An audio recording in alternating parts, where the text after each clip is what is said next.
Ano ngayon? Napapanahong mga isyu. Bubusisiin dito lang sa Ano Ngayon? Kasama ang makulit pero mababait na tandem Nino Bonito at Chonky Bench. Ano Ngayon? Dapat sila'y ibasura. Ang legal na droga ay iniinom ng mga may sakit na dapat gumaling. Ang bawal o illegal na droga naman ay sinisinghot o itinuturok ng mga malalaang sakit sa mentalidad, emosyon at spiritual na aspeto ng buhay nila. Ang mga kontra-illegal drugs tulad ni dating Pangulong Rodrigo Duterte ay may matitinong mentalidad, matatag na emosyon at may matibay na buhay espiritual. Ang mga galit kuno sa drug war ay mga ipokrito at dagdag silang problema sa krimen sa lipunan. Ang napakaraming taong bayan ay kontra sa illegal drugs. Naghahatian po sila ng drugs at pera. Pinagbabaril na po ako nung gunman po. Pinasok po yung aking anak sa loob ng bahay at sinaksak po, pinagtulong-tulungan. Nakita ko na po yung dalawa. Naduguan po dun sa emergency room. Sa duyan ng anak ko nang iniwan ko. Babalikan ko na nasa Ataol. Ang ilang politiko ay sumasakay naman sa drug war issue na dumidiin kay dating Pangulong Duterte. Kahit alam ng mga politiko na ang Pilipinas ay patungo na sa malagim na narco-state. Ang mga narco-state ay mga wasak na bansa na gaya ng Syria, Colombia, Guinea-Bissau, Suriname at Mexico. British Empire at United States ang ugat ng kanilang kalagayan dahil sa negosyong opium noong Victorian era at panahon ng heroin trade na todong sinuportahan ng Central Intelligence Agency ng Amerika. Kung nanonood kayo ngayon, dalawa lang ang pagpipilian, tama o mali. Gusto niyo bang maging narco-state ang Pilipinas o hindi? Siyempre hindi. Alam mo, magiging narco-state ang ating bansa kung hindi tayo pipili na tama. Tama bang konsintihin ang mga drug lords at ang mga adik? Ang taong bayan ayaw sa kanila. Ang ilang politiko naman ayaw talaga sa kanila eh. Hindi ka pwedeng lumapit sa drug pusher o sa drug lord at sabihin mo, pwede ho ba tumigil na ho kayo? Kasi lahat ito, all of these people, all of these personalities, they have firearms. Hindi mo pwedeng sabihin sa tumigil ka na. Ay babarili ka kagad ng mga yan. So during the implementation na nanguhuli sila at hinaharang nila to, nagkakaputukan talaga, and that is really true. Yung police namin, nagtrabaho talaga sila. As a matter of fact, during the course na marami silang hinuli, in less than 2 months, Mr. Chair, there are over 900 people who surrendered in front of my city hall when I was mayor. Why? Because natatakot ho sila na mamatay and they surrendered. And because of that, the drug problem in Ormoc City, bumaba talaga. So, it is not accurate that the Director General said na hindi nag-improve ang situation.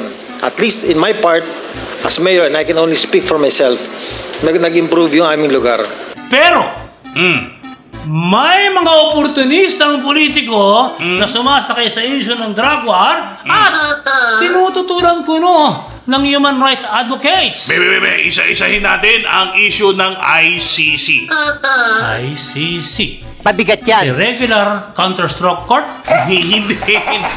Yan ang International Criminal Court. Lahat na ipag-uutos namin, susundin mo! Mahabang pagtatalo kung ilan ang namatay sa drug war na Digong. Walang nagtatalo din kung ilan ang pinatay na mga adik. Mahaba ang listahan ng human rights sa mga police violations. May listahan ba sila ng mga politicians na kumikita sa drug syndicates? Hindi na babanggay niya. Pagdating sa budget hearing, ipit ang budget nila. Ay, nako. Human rights omission. May mabilis akong kwento. Sige, kwento mo lang. Noong ako pa ang humahandle ng Philippines Most Wanted na programa ni Rapid Tulfo. Oo, napanood yun. Marami kaming kwento ng droga, pero ito karumal-dumal eh. May isang lalaki na huli. Lalaki? Sinulo siya ng anak niya. Okay. Ang kaso niya, nagbibenta ng droga, nagtatanim ng marijuana. Pero bago makulong yung anak, tumakas sa puntang Saudi. Ang hindi niya alam, yung kapatid niyang babae, nire-rape ng tatay niya. Pumalaging nanay. Natagpuan yung nanay, nakabitin sa, alam mo naman ang itsura ng Casillas sa probinsya, di ba? Binigti siya doon. Oo. Ngayon, nag-asawa ulit yung tatay. Hindi ko na nasubaybayan kung yung tatlong naging anak niya ngayon ay ano nang nangyari. Pero lahat ng kaguluhan ito, isa lang ang ugat. Illegal drugs. Kung ang nakakarinig na kwento mo, Idol, ay karaniwang Pilipino, malulungkot, for sure, at matatakot. Kung ang nakakarinig ng kwento ko ay mga politiko, tinitiyak ko sa'yo, mabibingi at mabubulag pa rin sa realidad. Ay. Yung mga barangay tanod po sa amin, nakita po ng kapatid kong bata, naghahatian po sila ng drugs at pera. Ngayon po, nung lumipas po yung ilang araw, pinagbabaril na po ako nung gunman po.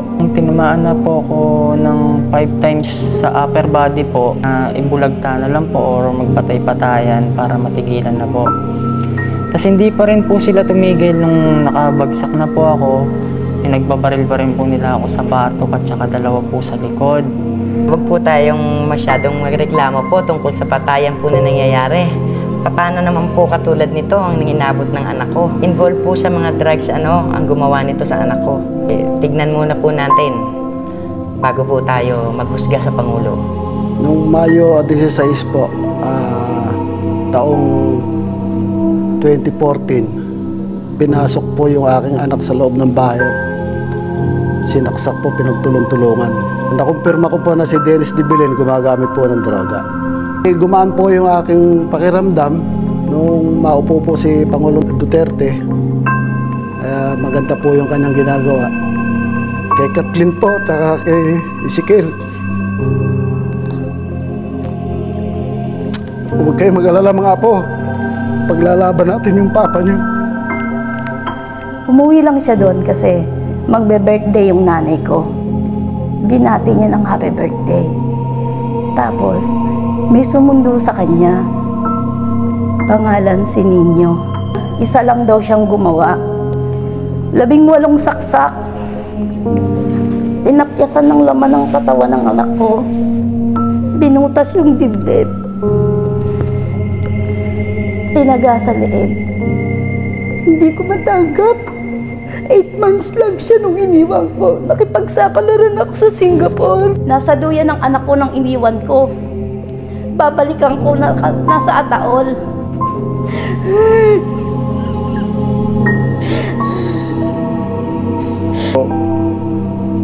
Umuwi na po ako, tinext ko po siya na pauwi na ako kung anong gusto mo pa sa lubong. Hindi po siya sumasagot. Tapos habang nasa biyahe po ako, tumawag po sa akin bigla yung biyenan ko po na bilisan ko daw umuwi kasi kailangan daw ako na mag-ina ko. Sabi ko, ano ba nangyari? Nakita ko na po yung dalawa. Naduguan po dun sa emergency room.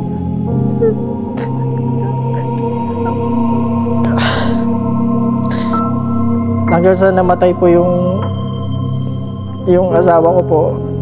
Kinabukasan po namatay po yung baby ko. Ang baby ko po yung 1-year-old pa lang po. Napapasalamat po kasi ito po yung unang presidente na may ganitong political will na tinatawag po nila, na talagang pag sinabi niya, gagawin niya kagad, at lalo na dun sa droga po, para po wala na pong mangyaring insidente na nangyari katulad sa akin po. Bumaba ang crime rate sa panahon ni Digong. Bumababa rin naman ang crime rate pag may boxing si Manny Pacman ng panahon. Senador Manny Pacquiao, tuloy mo lang ang boxing mo. Boxingin niyo po yung mga politiko. Ay nako, Idol, ang human rights ay mahirap unawain. Correct. Galit sa drug war. Kung ayaw mo Pero ang biktima ng mga addict ay di dapat higit na may human rights protection. Come on, Idol. Parang pinanganak ka lang ngayon eh. You know, itong mga taga-human rights, selective injustice dyan. Depende sa kung ano ang diktahan ng mga bansa na benefactor nila. Benefactor, ha? Yes. Sabagay, USA is the real worldwide terrorist. Correct! Noong World War II, Tinulungan ng hukbalahap ang mga Amerikano na manalo sa mga Hapon. Nung ubos na ang mga Hapon, minasakir lahat ng tauhan nitong si Luis Taruk. Marami nang nakakaalam niya. Itong chief politicians who are riding this drug war issue, parang Amerika din. Doon din napunte. Oo, yung mga politiko sumasakay sila sa mga mapapakinabangan nila. Pag nakakita ng mas kapakipakinabang, tinatalikuran yung unang tumulong. Subukan mo lang. Ayokong pagdasal. Ayokong mangyari. Subukan nyo. Pag nanalo ang China sa gera laban sa Amerika, lahat ng politiko natin mag-uuminchik. Pero weather lang yan. Expected niya yan kasi noong May 8, 2024, may interview si ASEC ng DOJ na si Miko Labano. Itong sinabi niya, aware naman tayo na yung policy ngayon ng gobyerno na hindi papasukin ng ICC ay posible namang mag-iba. Naku, nag-iba nga. May warrant of arrest na si PRRD at pinapasok na yung ICC dito. ICC, Irregular Counter-Stroke Court. Ang kulit mo! Ano ka ba?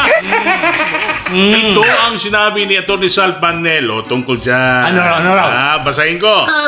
While we expect habang ikinababagot namin that more theatrics will be employed by the detractors of the president, na marami ang nag-iinarte para wasakin si Digong as election season draws near, habang malapit na ang hangalan, halalan, this blatant and brazen interference, ito nga may bulok, nakababuyang pangingialam, Ayaw mo wag! an assault on our sovereignty as an independent country itong bantay sa lakay na insulto sa ating bansa Ang kulit mo! by the ICC.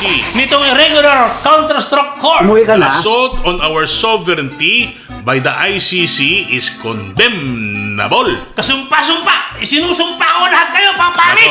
Wala palang karapatan ang ICC o sino mang Interpol member na arestuhin si dating Pangulong Digong. Seriously speaking, nakakaingit din si Digong.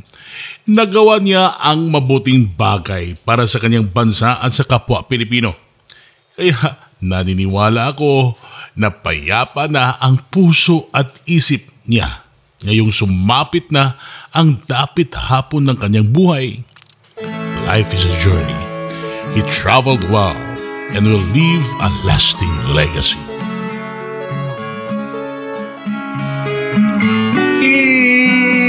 Isa lang ang biyahe ng bawat tao. May simula't may katapusan sa mundo.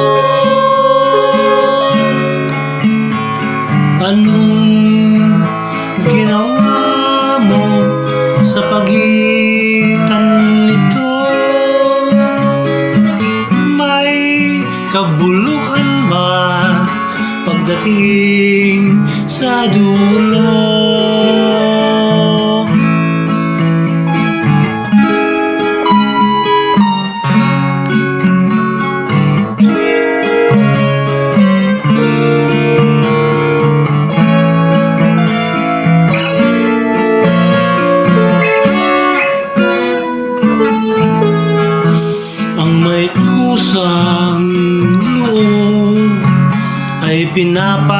Pinapahalagahan ang pinapahalagahan ay nakukontento at ang nakukontento ay naliligayahan.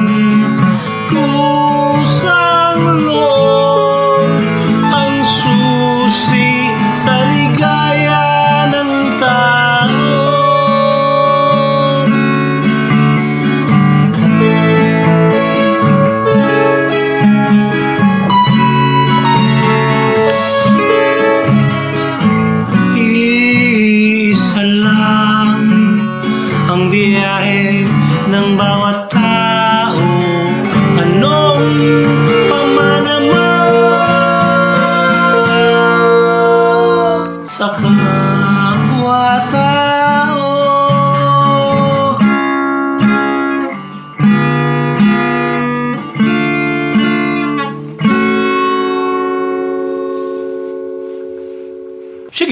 Pag pinakulong nyo si Digong, hindi na kayo mananalo sa susunod na eleksyon.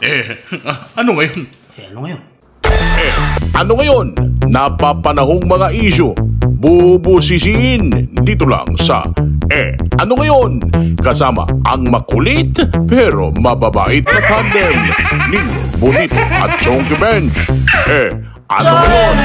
Dapat sila'y ibasura.